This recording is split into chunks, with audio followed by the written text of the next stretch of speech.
There are 10 episodes of this journey, all about my quest to learn about and try various Eastern wellness techniques on the island of Bali, also known as the Island of the Gods. Each episode is available now wherever you listen to your favourite podcasts.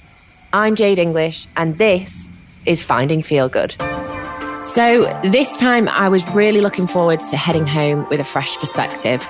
I feel like last time I went to Bali, I was really just grasping to be fixed, and I kind of had arrived and left scared. But this time, I don't know, I just felt stronger and I felt ready to go home, and like something had shifted really. Before going to Bali this time, I knew that certain things in my life had affected me when I was younger, and I knew that my body image wasn't in a great place. But this trip for me really shone a light on some of the things that I don't think I knew consciously were actually affecting me that much deep down. I guess by the end of the trip, one of the main takeaways for me was that I really started to appreciate myself a bit more and actually not be as tough on myself and my body. And I just feel like, of course, I have days where I'm not madly in love with my body, but I've just come to the realization now that it's the only one I've got, and I just want to put all my effort into feeding it well, exercising, and sort of giving it the best opportunity to feel as good as it can. One thing that I have noticed that is so different since going to Bali this time for Finding Feel Good is when the waves of life come about, I've sort of learned to trust them a bit more. So when I look back on my life, there's so many times where things seem bad at the time, but actually those bad turns end up being some of the best things in my life. And I guess it's just made me start to ride the waves more. And if something appears to be going wrong, actually, I feel like it's just making space to allow better things to come into my life now. So I guess I'm just trying to learn to appreciate myself and learn that I am human and life isn't always straight. It is up and down. Another thing I've really realized from Finding Feel Good is how much we're just not taught how to process our emotions in a Western world. And I think these unconscious thoughts can actually be really harmful. I think the breath work for me and lots of the other alternative therapies just made me realize that your emotions do get stored somewhere, whether that's in your body or deep down in your mind. It's something that I think that we need to be taught how to manage. One thing I really feel like Bali gave me was a little bit of perspective, and it actually made things become a little bit clearer. And I'm not sure if that's because of all the background noise you have in your mind when you're trying to deal with other things that have affected you in life. I feel like a lot of these alternative therapies really sort of gave me more of a clean slate to strip everything back and gain clarity on what I really want out of life, not what I've been conditioned to want out of life. So yeah, I feel like this journey has really given me clarity of what I want out of my life. And I'm sure these things will change throughout my life, but right now I feel like I'm happy with where I'm at. And I wouldn't have embarked on a new career path had it not been for Finding Feel Good. One thing that is for sure is that Bali is such a magical place. And whenever I'm there, it feels like all is well in the world. And it's just clear to me that our mind is living in a digital world that is too fast-paced for it. And alternative therapies like the ones I experienced in Bali can really help us to dig deep, rest, relax, and recharge. Although I had this major clarity whilst I was in Bali, when I first came back to the UK, it all got kind of jumbled up again in my head. And I thought, I can't have those dreams and hopes and wants. They're not realistic, because I kind of got back into my box again. But I really pushed to not get too much back in the box. And actually, I think I succeeded with this time. And I am really proud of myself for the fact that I've completely changed my life since coming back from Bali and doing Finding Feel Good. One thing that I did really want to sort of highlight after experiencing all the alternative therapies, though, is that I think they are great as a form of prevention rather than cure. I don't think that alternative therapies are necessarily a standalone cure. And actually, if you are dealing with anxiety or depression and you have got to a boiling point, it's okay to turn to modern medicine and ask for help in periods of your life when you do need that. So although I think these alternative therapies are absolutely amazing, I also don't think anyone should feel any shame or negativity towards the fact that sometimes there could just be a chemical imbalance in your body, and sometimes you need a little bit of extra help to get back on that even keel.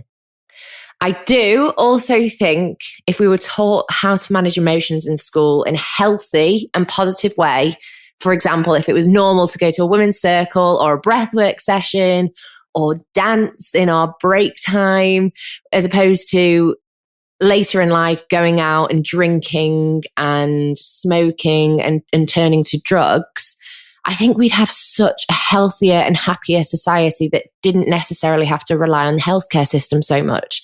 So I feel like if we can sort of get these alternative therapies brought into school at a young age, then we're not going to have to be relying on our government so much, which can only be a benefit for everybody involved.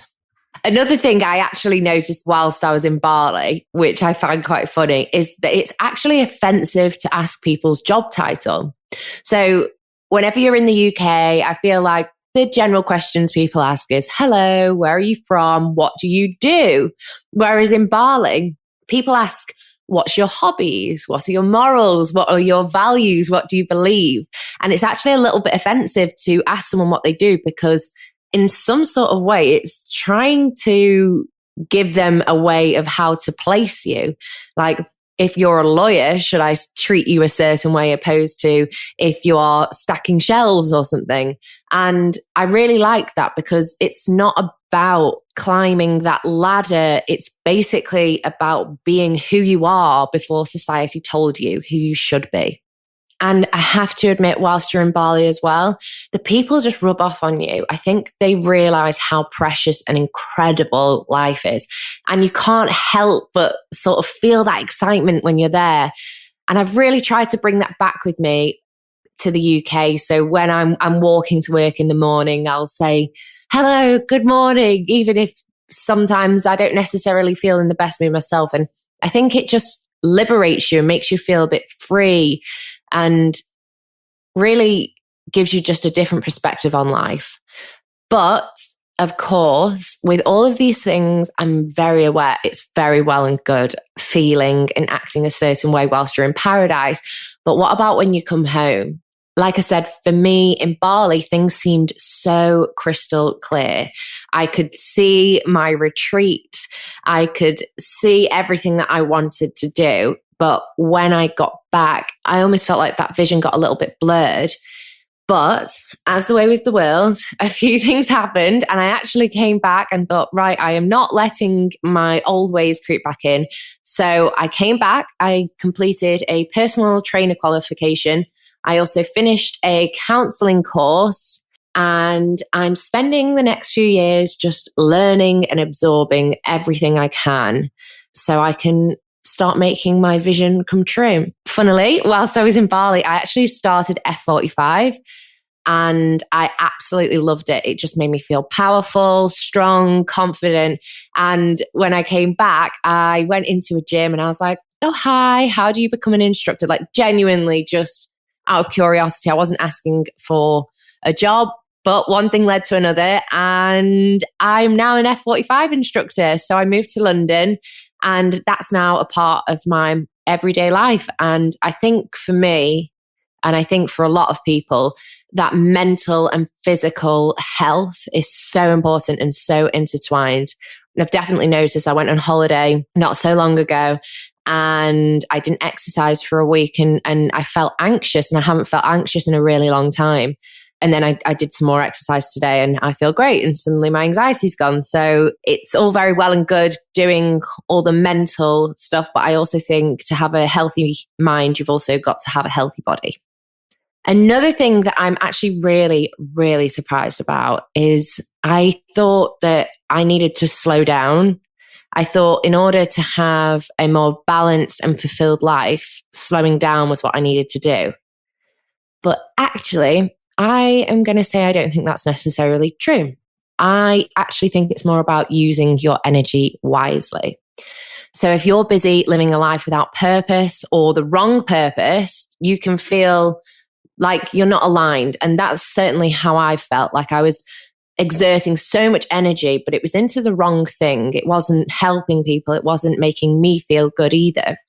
Whereas now I'm busier than ever. I'm like here, there and everywhere and training clients and working on the podcast and just doing lots of amazing things. But this time, because it's all aligned with what I want to do, it's like I've got this extra energy from nowhere. Whereas before, when I thought I needed to slow down, it wasn't that. I think it's just trying to redirect your energy and work towards a vision in mind. And hey, life's too short not to live hard, love hard, and dance like nobody's watching, or they are, and you just don't give a shit. So let's take a little look at the 8 different experiences that I've had over finding Feel Good. Let it out. You have an opportunity to just see how your body wants to dance before this being. Ooh, let that saucy, juicy, alive, radiant, everything of your feminine. See how she wants to express. Somebody come lie beside me. My 28-year-old son, who had been killed in a car accident 3 months beforehand. Then my son puts his arms around me. Said, Papa, do not be angry. It's okay. Ian? Yeah? I know this might sound weird, but I'm just doing an interview at the moment with 2 sex coaches in Bali, and they've offered if I want to do it with you. Then there is never anyone who needs to complete you, because union within yourself is a dance to which you get to know.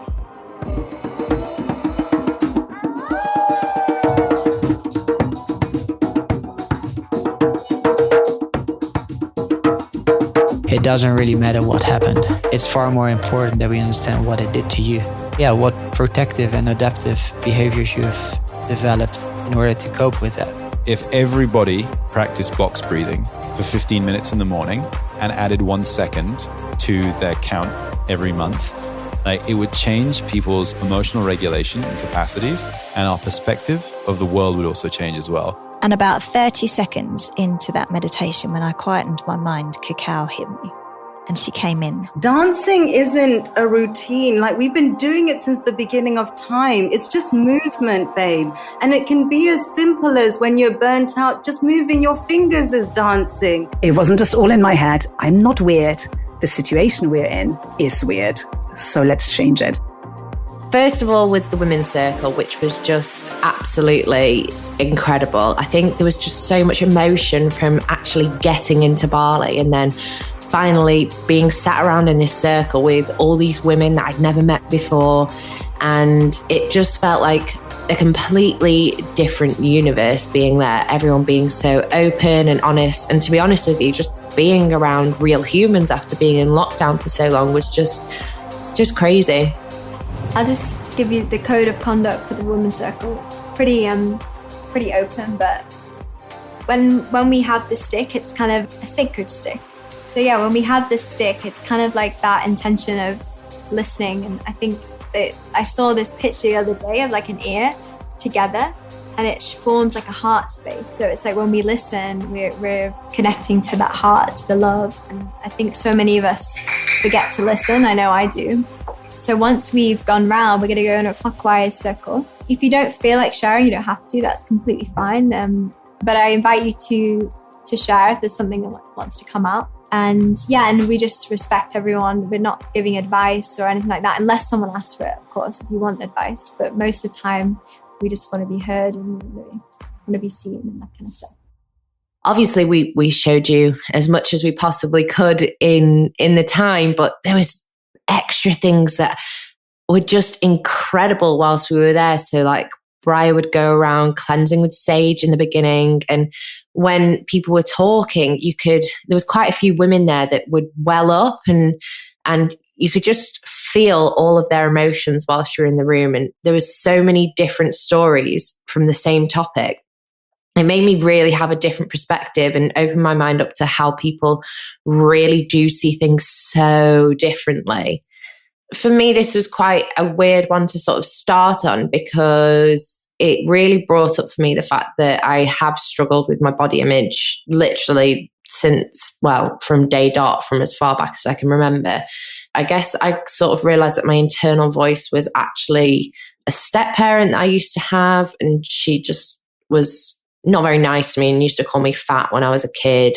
And I think from that, I mean, I'm sure it's not just from that. I'm sure it's a lot of different reasons as well. But I had quite a disordered eating, really. And I've always been quite obsessed with food and restricting myself, but then also binging.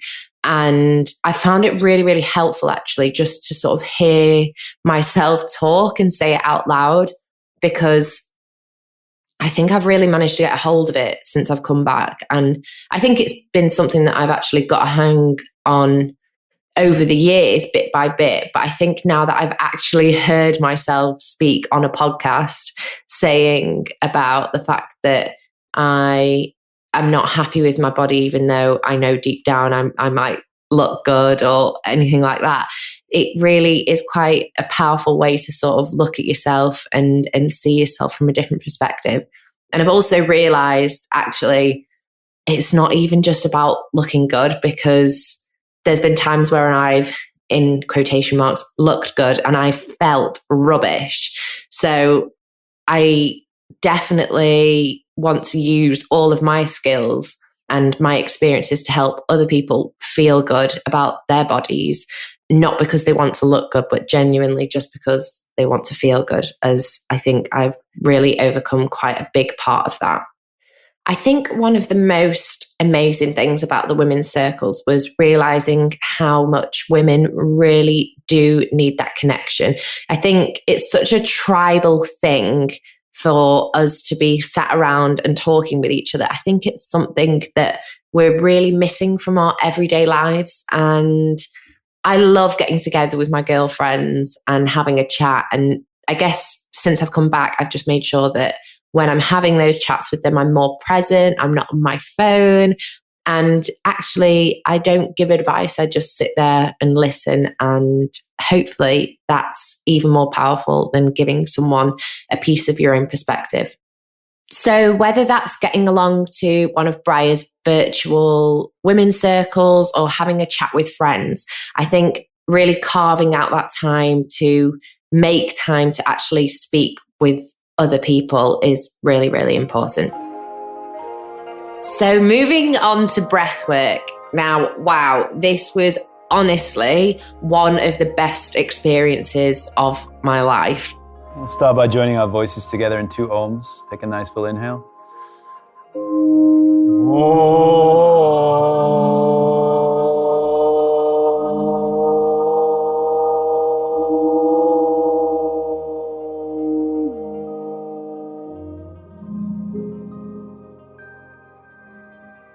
Relaxing your whole body, relaxing your jaw. Commencing to breathe in and out through the mouth now. Bringing your mind gently with one pointed focus to your breath. Inhale and exhale through the mouth. We're now going to breathe into the belly, up through the heart. Vibrant inhale and a relaxed exhale. So relax your jaw and your mouth now. Good. Keep this softer. Breathing into the belly. Keep softer. That's it. Let it be easy. So relax your throat. Keep finding a soft exhale. That's it. So it's like a gentle sigh. That's it. Keep sighing it out. Good. You got it. Stay with that. Let it be easy. This was definitely the episode that I got so much feedback from you guys. Everyone was messaging me saying that they really went on the journey and they laughed with me, cried with me. And I just wish that you could have been there to actually feel what it was like. It was so intense.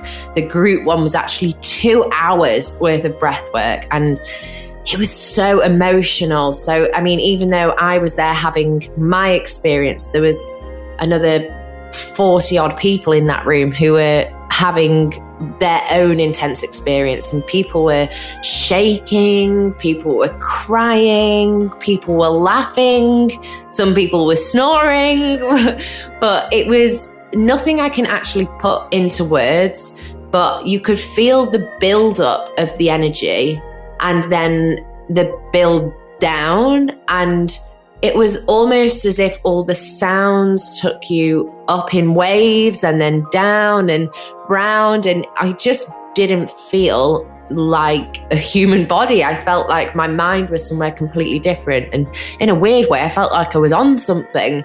At the end of it, I think I laughed and joked about the fact that what they put in the tea. So that for me was something I will absolutely never forget. And I just loved it. And then going on to the one-on-one breathwork session was quite emotional, really. I mean, my mum listened to the episode and she said that, you know, she was really sad that I'd sort of felt how she felt when she was pregnant with me, because she wouldn't want me to sort of go through that because she remembers how it felt.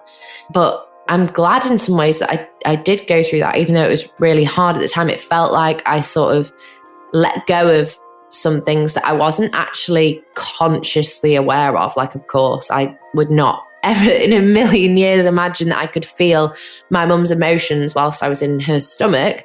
But clearly, that is what happened. Like, whether it makes sense or not, that is certainly what I experienced. And I think I just accessed parts of my brain that I don't usually have access to.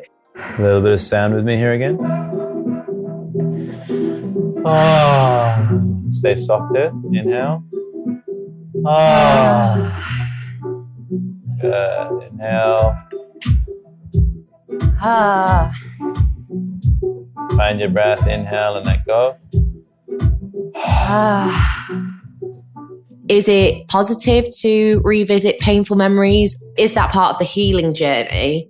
Or should that be left well alone? And if I'm honest with you, I actually am really glad that I did revisit those memories and have that experience with Edward, because it felt like something in my body changed at that point. I can't put it into words, but it was unbelievable. And in the group session, the connection between the group was just, you felt like you'd really gone through something with everyone. One thing that is for sure is that Edward has got something really, really special with his breathwork classes. I know producer Juliet went along to a breathwork session in Bristol the other day, and she said it was great, but nothing quite like the tribal feeling that we had when we were at Edward's breathwork sessions. And I've actually got one booked in the next few weeks. So I'll be able to update you and tell you what I think about that one too. So moving on to life coaching. Well, this was a really nice experience because I went round to Jord and Bryre from the Women's Circle's house. I met their dogs, I saw their home, and it was just a really lovely experience. Hi. Hi. How you doing? I don't know what my life's going to look like in 6 months' time. Do you know what I mean? Mm-hmm. After this series, it's like, okay, I'm out in the ocean again. Mm. And I know a lot of people do that with having their own businesses, including yourself. You know, you don't necessarily know where your next client's coming from, but to me that just feels really scary. But then I know what the alternative is. You know, get the office job 9 to 5 makes me depressed. So it's more important here to look at what is it that you truly desire. Do you desire going off on your own and building your own little empire? Or could you work also in a corporate job and have that freedom and the security? I have to admit, I came away from life coaching not knowing if I'd taken that much away from it, really. It didn't feel like it was digging quite as deep emotionally as the other experiences. But then on reflection, I went into life coaching and I was feeling quite stressed by this point, I would say, because from the women's circle, it had gone really deep. I was talking about body image, and then into the breathwork, that was, again, it just feels like it kind of goes down into your soul a little bit. And then life coaching was very like up in the mind, thinking very practically. But I would say the life coaching session since coming back to the UK has actually been one of the most helpful out of them all. And that's really because it's given me a little bit of a framework. So I think one thing I've noticed from you guys getting in touch with me is a lot of people say that they feel lost and they don't really know where they're going. And that's certainly how I have felt in the past. But I feel like Jord asked the right questions and made me not think about things realistically. I just dug down into my core of what I actually want out of life. And I feel like he gave me a life script to work to. And that vision is so clear in Bali, or it was really clear at this point to me. I don't know if it was because of the breathwork session or the women's circle, but I just feel like I wasn't putting any limits on what I wanted out of my life. But certainly when I got back from Bali and I was in the UK, I started putting those restrictions back on, thinking I should think more realistically. I felt so creative and in Bali's inspiring energy when I was there. And I think if I hadn't have listened back to this episode with Jord, where I reminded myself of actually what I do want out of my life, then I might have gone off track again. So I don't know. For me, this has given me a really good script to work to. Then onto the CACAO experience with Lynette. So we couldn't record this experience, so I'd love to talk you through what I actually went through during that session. And I think the best way for me to describe this is like a deep, deep meditation. Oh, it's very bitter. So Wow. we're going to mix it with some water. But when you make cacao, you're not making hot chocolate. So when you mix it, you make sure your frame of mind is one of calm. Think nice thoughts to yourself, and you really kind of get in a bit of a meditative state when you make it. Because water carries vibration as well. So when you serve cacao, you're not serving a drink, you're serving energy. This was my least favourite experience, if I'm honest this time, which I was a bit sad about because I've done cacao experiences before and it was absolutely amazing. And I know that producer Juliet got quite a lot out of this experience. So I still wouldn't knock it. But for me, this was my least favourite experience because I don't feel like I got as much out of it as I did with the other experiences. I would really like to do another cacao experience. And I do think it is quite good to sort of connect with your heart and make you dig deep for things that your conscious mind is not necessarily allowing you to think. So I definitely would do a cacao experience again. I just think maybe during that time when I did the cacao experience in Bali, I was not really in a place where I was ready to have a big draining experience because the last 3 experiences had been so immersive and so intense. Then onto ice work. Now, I really, really loved this experience from beginning to end. So what you won't have heard on the episode is me and Alex actually had like a deep chat for about an hour before actually recording the episode. And I honestly felt like we could have sat in that field and just talked about the meaning of life and everything for hours and hours and hours. We live really troubling time. And when COVID hit last year, I went into complete fear. I isolated myself for 5 weeks. I used bleach to clean the potato chips packets before my kids were allowed to touch it. The reason I mentioned that is I really get it, how people can really live in fear, because I was there and it was really a scary place. And I stopped my practice and it took me a while to go back into my body and feel into it. What I really love what we can learn from COVID. And here is a few things. First, people ask, is COVID a good thing or a bad thing? It's not a good thing or it's a bad thing. It is what it is. But in any situation, you can either see the negative in everything or just see the positive. And I love that concept of forced mindfulness. I love that COVID forced us to do the things that we should have done all along, like going within. In real life, it looks like stay at home. And instead of whinging about, and I get that, and I'm, easy talk about that from my comfortable house in Bali, but, it's the idea of what you fight, you reinforce. So it's instead, and that's not working. We cannot fight against COVID. It's not work. It's never going to work. It never worked. We need to have a pro-life, positive approach. And it's always been like that. So saying that, hey, what is the underlying positive message there? How is that the most incredible? And if you just have that mindset, regardless on your views on any of it, just the mindset that, hey, what's the underlying positive things? I get to spend more time with my family. I get to actually do the inner work. I actually, and then just that switch gets you to do in the mindset of growth, of expansion. He was great. I feel like producer Juliet and I had such a connection with him and his assistant Jess, who was such a lovely girl. We were playing games and it was just so good. And then after the experience, which itself was so invigorating and not like any of the other experiences, because it was making me feel more alive and sort of going outwards rather than going inwards like all the other experiences. It felt like my brain was supercharged and had so much energy at the end of it that we were like, let's all go out for dinner afterwards. So the four of us went out for dinner. We went to this lovely restaurant.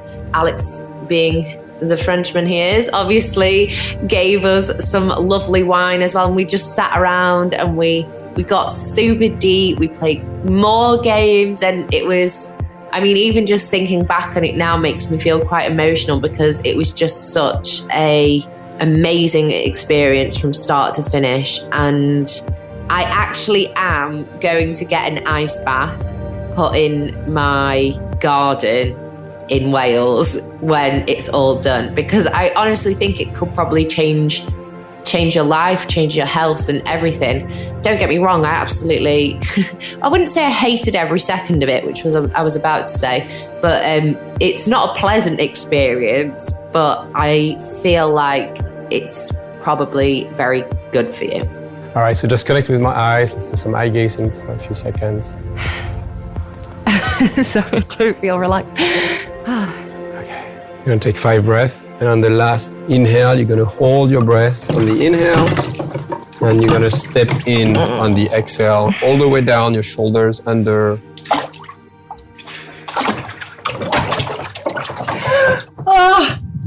Let it out.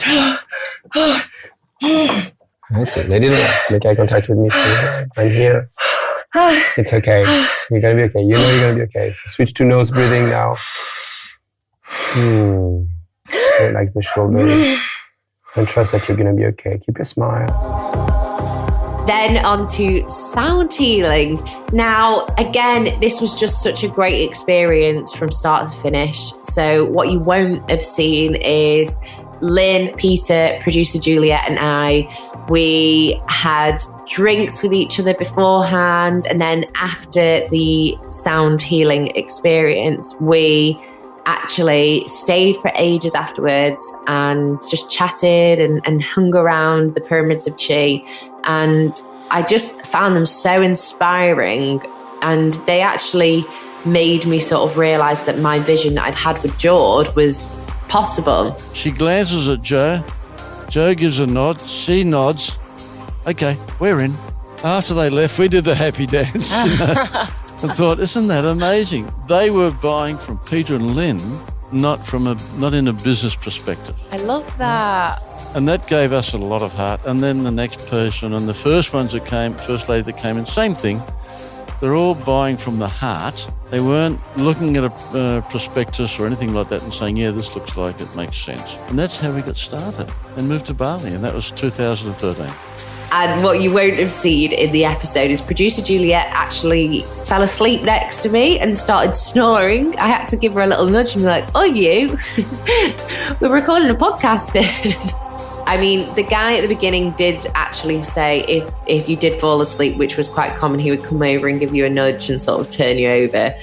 So I absolutely loved this as well. And I definitely think this is one that can really help with day-to-day stress. So quite often now, I'll actually put on a sound bath or a gong meditation from YouTube or using one of Jasmine Hemsley's. And I just think that they can be really helpful to sort of take your brain waves to a different space. I even had a little chat to Peter and Lynne about how I could do something similar in Wales, and they said that it would be a great idea. So watch this space. Okay, now let's talk about Tantra. Now, there was just so much that went on in this episode that we couldn't actually put everything in, but I'm going to let you in on a few little secrets now from what actually also went on behind closed doors. So, first of all, the thing that comes to mind is the Tantra Temple night. It can be as seductive, as inviting as you want to. An inner circle just receiving this dance. Give her your presence. Opening your eyes and seeing this being in front of you, presenting this dance for you. Maybe you offer some sounds or words of encouragement. How can you make her feel even better about herself right now? So the invitation on this next round is that outer circle. You're just going to rest your head down, your body into the lap of the being in front of you. Let yourself be held. Just completely melting down. Part of this experience is sitting around in a circle and moving on to the next person, trying out different things. So one is stroking someone's arm, the next is gazing into their eyes. And throughout the whole experience, it keeps getting more and more intense. And you start to become, I'm going to say, a little sexually charged. The very, very last part of the Tantra Temple night was you got paired with someone and you had to start stroking each other. Just very lightly, nothing weird, whatever. And I got paired with this very attractive blonde girl. And by this point, like, I'm quite sexually charged. It's all got a bit weird, but it doesn't seem weird because everyone's in the same headspace. Anyway, I'm thinking I'm in this foreign country. It doesn't matter. Like, it's getting a bit heated with this girl. We're just stroking each other, not doing anything weird, but it is like getting very charged and it's building up and building up. I'm thinking to myself, I'm never going to see this girl again. Like, it's not a big deal. Anyway, the music cuts out and that's the end. And I turned to her. She, by the way, this girl's like blonde. She looks Scandinavian. I said, oh, hi, you all right? You okay? What's your name? She's like, hiya, love, you all right? Yeah, I'm from Manchester. I'm thinking, oh my God, I'm absolutely mortified because all of a sudden, like, the exoticness disappears and you're back in the room and you think, oh my God, I've just been feeling up some other girl from Manchester and what the hell am I doing? This has all got a little bit bizarre. Turns out we knew people, the same sort of people from back in Manchester as well. So we're still in contact and nothing weird happened, but that was a very hilarious experience that I'll never forget. Producer Juliet seemed to couple off with a German guy and literally I don't even know what happened. It was as if some people you'd go past and there would be no connection with them whatsoever. And other people you'd sort of like instantly, it wouldn't even say it was attracted to them. It was as if your energies sort of matched. And her energy seemed to really match with this German guy. And they were like holding hands and acting like a couple by the end of the night. It's all very, very weird. And I'll also never forget on one of the people I had to move around, I had to dance for this guy whilst he just sat there and watched me. And then he had to dance for me. And oh my God, it was probably the most uncomfortable experience of my life because he was like so creepy. He was like, you know, someone you can walk past and they just give you the heebie-jeebies. Well, he was like this times a million. And he started dancing for me and I was just dying. And I can even think back onto his face now. And he actually ended up turning up at Ecstatic Dance and that was very traumatic. I tried to get away from him as much as I could. And then one last weird thing was this couple the whole way through were just making, like everyone was quite respectful in the whole temple tantra night and it didn't get, I know it sounds weird, but it didn't get too weird. But this one couple were like making sex noises the whole way through, which was just totally not how it was. And everyone was laughing at them throughout the whole thing. It was definitely not something I'm ever going to forget very soon. I love that I've managed to do the sex coaching session with Ian over the phone. I think he was slightly scarred from that for a while, but he actually told me that he really enjoyed it and I would love to go to one of the temple tantra nights with him and just try out that gazing into each other's eyes and stroking each other. And I think it could be a really great way to sort of reconnect with your partner if you're going through a difficult period.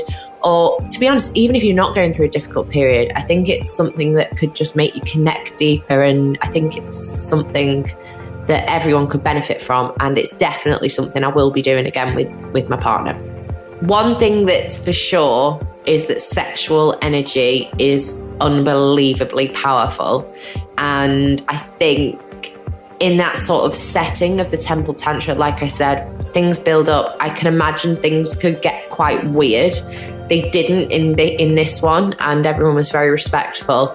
But it's just amazing how people getting in a room and becoming a little bit horny can actually can change the way that people would act in an everyday setting.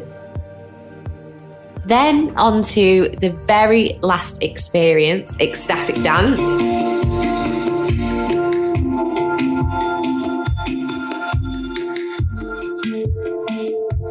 This was such a journey for me because I got in there and I mean, the location was absolutely breathtaking. You could feel the wind hitting your face from the sea. It was all open panned. Everyone was like, I mean, they couldn't look more hippie-ish if you tried.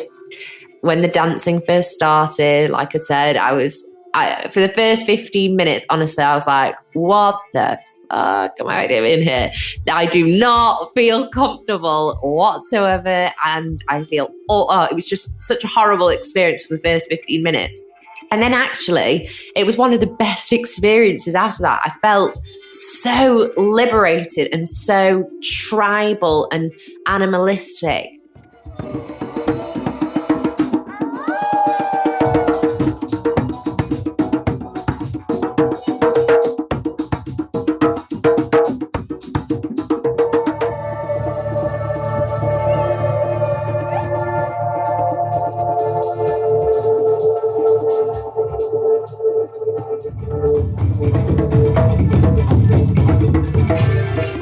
There was actually a guy who was banging on the drums the whole time.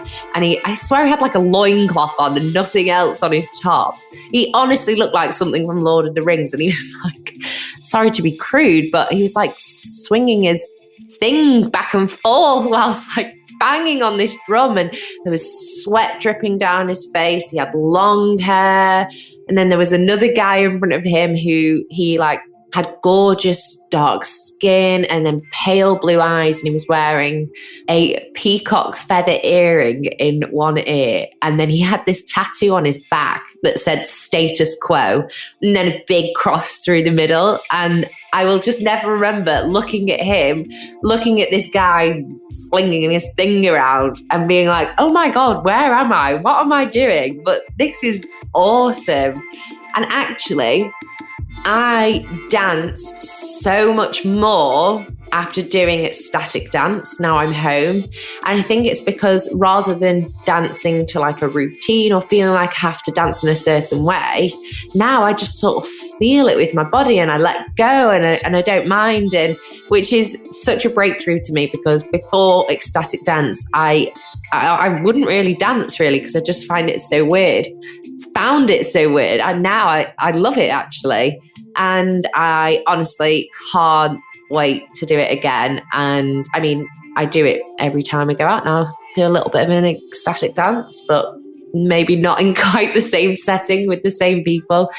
And yeah, DJ Sean, what a guy, just an absolute legend. I actually didn't expect anything of him really. I just thought he was just going to be your normal guy, which actually he was normal still, but he had so much depth to him and he had done so many amazing things and sort of lived a real life. So it was a really nice surprise speaking to him and finding all about what he is all about. So all in all, I would say there are 5 pillars to what I've sort of experienced of these alternative therapies. And moving forward, like that is what I want to build my life around. So number 1, I would say nature.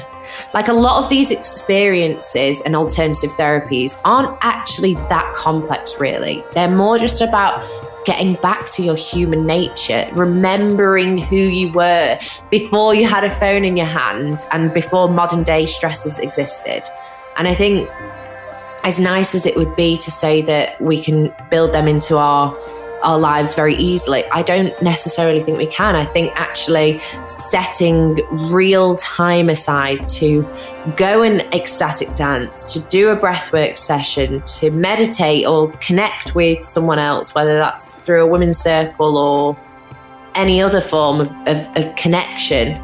I think just getting back to our human nature is number 1 and really important. And that leads me on to number 2. So connection. Honestly, like I think the world of social media has made us feel more and more connected, but less and less connected. It's like we're connected so virtually that we don't actually know how to just be with each other one-on-one without anything else going on, without the noise of your phone in the background or the noise of background music. I just think it's so important to actually speak to each other.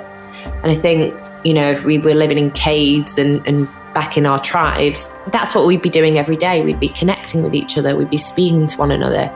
So that's something that I will definitely be building into my everyday life more and more, because I just think it's so important. And then on to number 3, and that is fun. I think fun is the most important thing that we need to do. If you're not having fun doing what you're doing, then what is the point? Like, we do only get one life, and I really feel like that was something that I took away from Bali. They seem to acknowledge the fact that actually we do have one life and every day is so important and so precious.